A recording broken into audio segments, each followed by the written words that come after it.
La Guadeloupe, c'est un archipel avec 5 îles. Marie-Galante est la plus grande, à peu près à 60 km du CHU. J'ai pris mes fonctions en 2012 et nous avons connu la fermeture de 2 unités de la chirurgie et de la maternité. Nous gérons une unité de service d'urgence à H24 et nous avons besoin très souvent d'experts, et ce que nous ne pouvons pas avoir sur place. Par ailleurs, nous avons énormément de transferts héliportés ou de transferts maritimes quand il faut aller plus loin du diagnostic. L'installation de l'échographie cardiaque robotisée à distance dans le cadre des activités de télémédecine, de téléconsultation et téléexpertise changera assurément la prise en charge des Marie-Galantais. Ce dispositif, pour nous, est la première pierre d'un édifice qu'on pense beaucoup plus ambitieux, puisqu'on souhaite certes couvrir toute la population guadeloupéenne et toutes les îles avec cet équipement, mais on souhaite aussi s'ouvrir sur la Caraïbe, puisqu'on a un CHU avec 450 000 habitants, on est difficilement équilibré financièrement, et on pense qu'en ouvrant nos services, en les proposant aux habitants de la Caraïbe, on devrait d'une part rentabiliser notre CHU et rentabiliser les investissements que nous faisons, mais aussi permettre à ces îles qui nous environnent et qui ont beaucoup moins d'habitants que nous, et qui ont un système de soins aussi performant que le système français, de bénéficier de l'excellence française en matière de santé. Donc ce robot d'échographie est pour nous l'étape initiale d'un projet de télémédecine dans le secteur de la cardiologie. Alors pour nous, la cardiologie, c'est plutôt, je veux dire, c'est la porte d'entrée, c'est une ouverture. Vu que ça n'existe pas encore, on s'est dit, donnons-nous un coup de projecteur, faisons parler de nous, mais on compte l'ouvrir à toutes les disciplines permettant l'échographie. Donc on a des spécialistes, que ce soit en obstétrique, que ce soit en chirurgie, on va dire, ou en chirurgie digestive ou viscérale, ou en neurologie, et on pense que l'équipement peut servir à toutes les disciplines par la suite.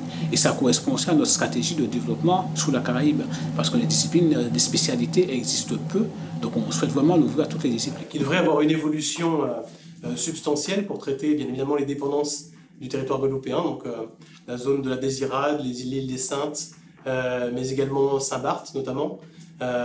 Et c'est un projet qui devrait s'étendre également à destination de la Caraïbe, notamment sur les îles comme la Dominique, qu'on a déjà fléchées comme étant des partenaires potentiels sur le secteur de la cardiologie.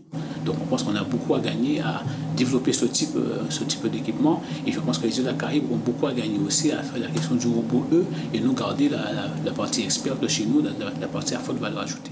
Et on espère aussi également développer au travers de cette technologie d'autres pathologies que la cardiologie, et bien évidemment tout ce qui est autour de la gynécologie ou du viscéral dans le cadre de ces projets de télémédecine.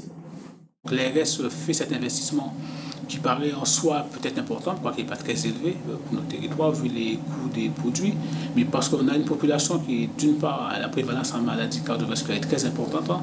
On a des patients qui sont éloignés des lieux de soins, donc ils doivent prendre des transports en commun qui sont assez onéreux. Donc on pense que le fait d'avoir mis ce dispositif dans les parties les plus éloignées de l'île permet l'accès aux soins à cette population. D'une part, ça coûtera moins cher à la population directement parce qu'il n'y a pas de frais de transport à payer, mais ça coûtera moins cher collectivement aussi parce que les soins qui leur seront dispensés, vu qu'ils seront faits beaucoup plus tôt, plus en amont, vont aussi nous coûter beaucoup moins cher.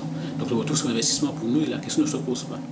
Ce qui est le critère du jugement, c'est la qualité des échanges techniques, contractuels que nous avons dans les phases amont d'un projet et bien évidemment la manière dont se déroule le projet en lui-même. Et j'estime qu'une entreprise de taille petite, voire moyenne, a encore la capacité de déployer la réactivité dont on a besoin sur nos régions, ce qui est malheureusement pas le cas, contrairement à ce qu'on pense, des très gros groupes pour lesquels nous figurons plutôt comme un petit atome qui se déplace dans l'univers et pas comme un client potentiel. Le fait d'avoir choisi Adecotech, qui est une entreprise française, mais ce qu'on a beaucoup apprécié au niveau de l'ARS, c'est sa réactivité.